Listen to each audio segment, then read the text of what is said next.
Good morning, everybody. Uniquely Lady Charlotte. I know it's been like forever, right? But I've been super, super, super busy. You guys don't even know. Um, right now, I'm on my way to work. I have to drive a bus this morning. One of my coworkers is sick. Cold and flu is going around real bad. I mean, it's really just hitting people. But I took a flu shot, or did I take a pneumonia shot? I actually thought they were the same thing, but they're not the same thing. So I took one of them, but I typically don't get the flu or pneumonia. I mean, I've had it. I mean, I think I got the flu like a couple of years ago, maybe 3 years ago. It was a while. But anyway, so I wanted to tell you guys something that happened to me last Saturday. I should have told y'all before today, but it was last Saturday, and today is Saturday. I've been watching some stuff on YouTube, watching a lot of videos, watching stuff about people dying and going to heaven and hell, visiting, or God allowing them to see this vision, and looking at shows about people who say they've witnessed strange things, paranormal. I like stuff like that. Okay, I'm sure y'all know that. But I was listening to this one lady's story about her. She said she had gone to hell. She had died and gone to hell. And she said it was very scary. She said, the demons were tearing away at her skin, and she was calling out for God to save her. And eventually, when she got to see God, he told her that he was going to let her burn in hell because she didn't follow his 10 commandments. And I'm thinking, well, wait a minute. I'm not perfect, Lord, so following all the commandments, I strive for perfection, but I fall short. And I would think everybody falls short. So I'm like, yeah, that's a doozy there. So she went on with her account that, God said that she wouldn't see the kingdom of heaven because she worshiped idols. She said at the time she was Catholic. I don't know anything about the Catholic faith.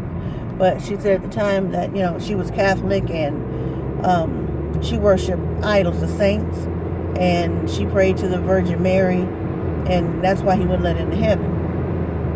So again, that's what she said. So I don't know. Don't come for me. I don't know. So I just know about my own religion. So, but that still left me kind of stuck. Like, hell wasn't made, in my own opinion, hell wasn't made for us to spend eternity in. It wasn't made for us. That was made for Satan and his demons, if you're a believer of the Bible. And depending on what your religion is. I'm going to just say that. But in my religion, if you sin, you go to the lake of fire and spend eternity, better known as hell. And if you live right, then you go to heaven.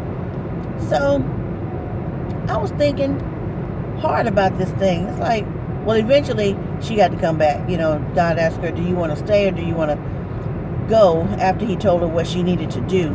And of course you want to go back, because the way she was headed to hell. So she decided to go back, but he did give her a choice. And she said, her dad would be crying. This was an older lady. That her dad would be crying and he would miss her. And so she had to go back and take care of him, because I think her mom had died like a year before. All right, so she did that. But that thing left me thinking all day. Just thinking about what I know the Bible says, and about his unforgiving love, and why would he let her just go to hell and suffer, and those type of things.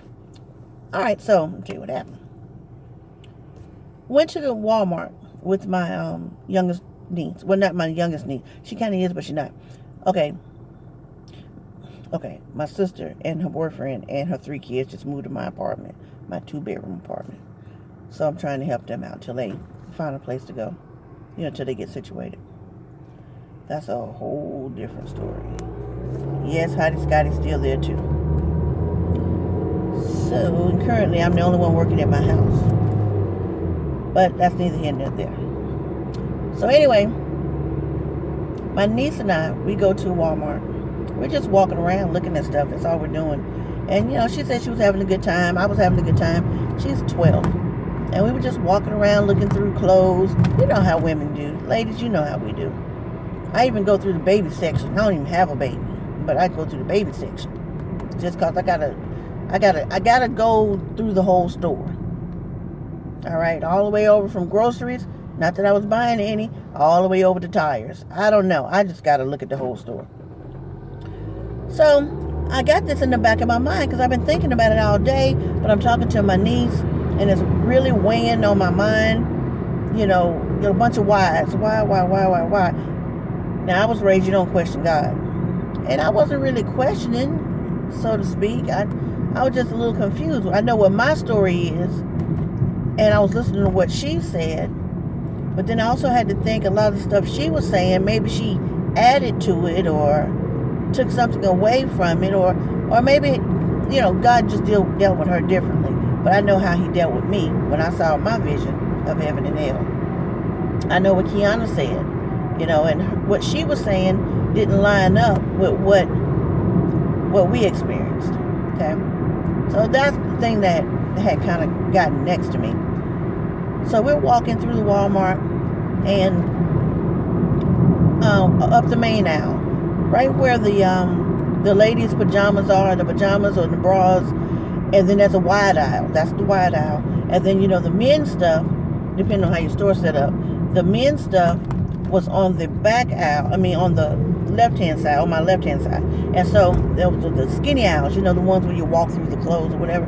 So we're walking along, and then this guy, he's coming out of the men's section, but he's tall. He's freakishly tall. He's handsome, very handsome. Beautiful skin. Appeared to be like an African-American male, maybe an islander. I couldn't really tell. And he had on a white hat, nice little hat, white shirt, and he had on white pants. And again, he was freakishly tall. And he had just locked eyes with mine. And I'm thinking to myself, this guy looks perfect. That's exactly what came in my mind. This guy looks perfect. He's flawless. And he's locked eyes with me. So I'm looking at him. We're still walking down the wide aisle. He's coming out, and we're going to meet up at where these two aisles join. My aisle and his aisle. We're going to meet up like at a crossroad together in the aisle. So my niece was looking at him too. But I couldn't tear my eyes away from him because he just looked so perfect. So right when I got right in front of him, where he had to stop, and so I could go on through, because we met exactly at that point, he didn't even say it loud. He said, I have something to tell you.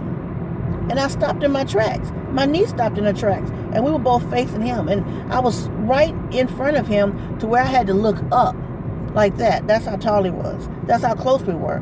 Because the intention was to walk straight past him, hey, how you doing? And keep going. It was one of those things. But he looked at me, like I said, he locked eyes with mine, and he said, I have something to tell you. He bent over like that, I have something to tell you.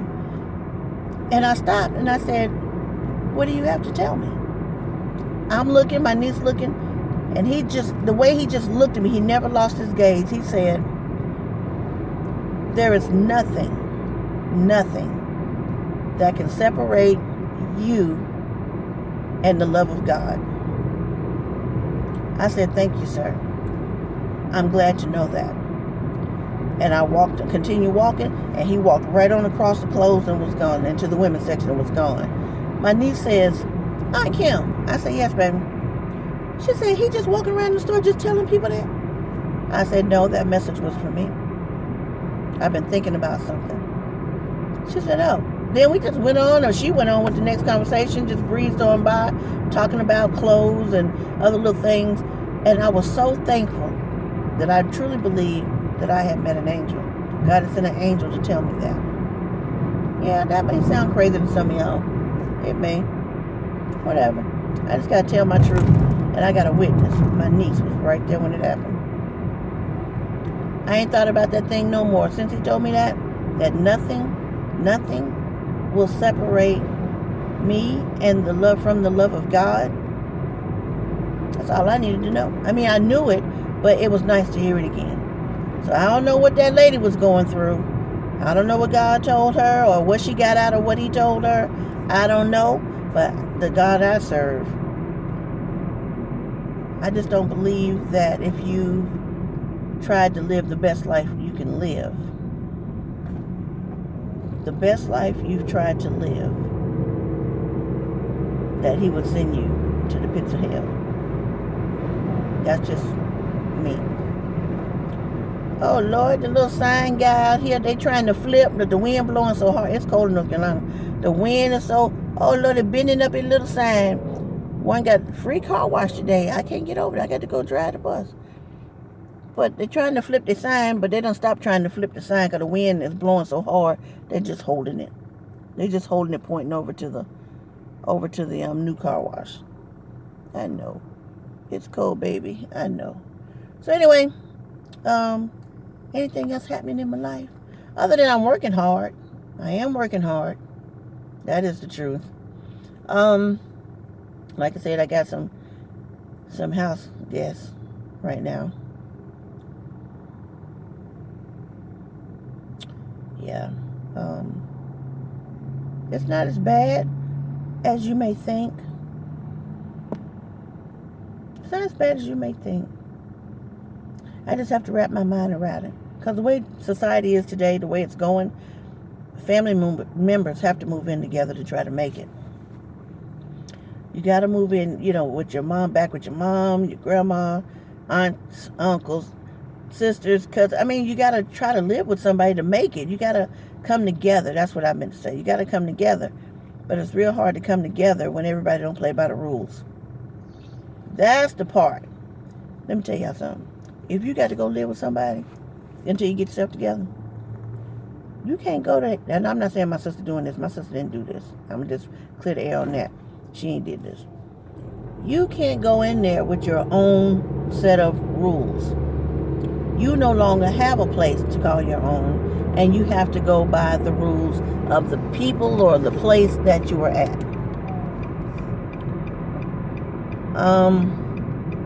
Some people don't understand that, because I know other people that are in this situation where they had to let family member come, but their family members don't play by the rules. You move in with somebody, then you don't have a job.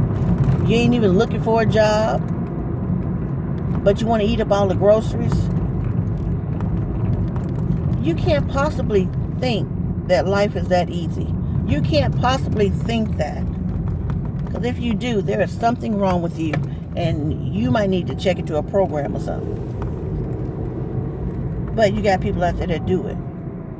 You want to come into somebody else's home and steal from them. Again, my sister ain't doing none of this stuff. Y'all, I'm just venting because I got other friends that got people living with them, and they going through. They are going through. Got them badass kids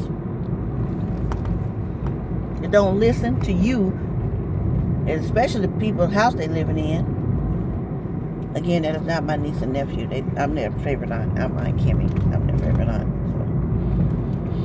So they know I have rules, and they listen. They do what kids do. I'm gonna tell you like that. They do what children do. That's all it is to it. But they're kids, so you can't expect for them to dot their I's and cross all their T's.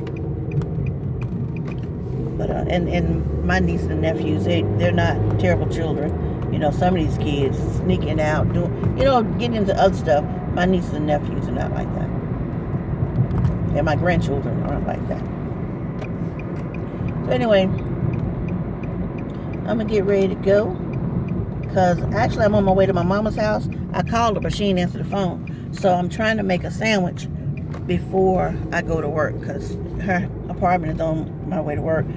But I didn't want to make a bunch of noise in the house and wake up the kids. Or anybody else for that matter. So I'm just going to come raid my mama's refrigerator. She knows. She okay with it. I'm not breaking the rules. I have a key.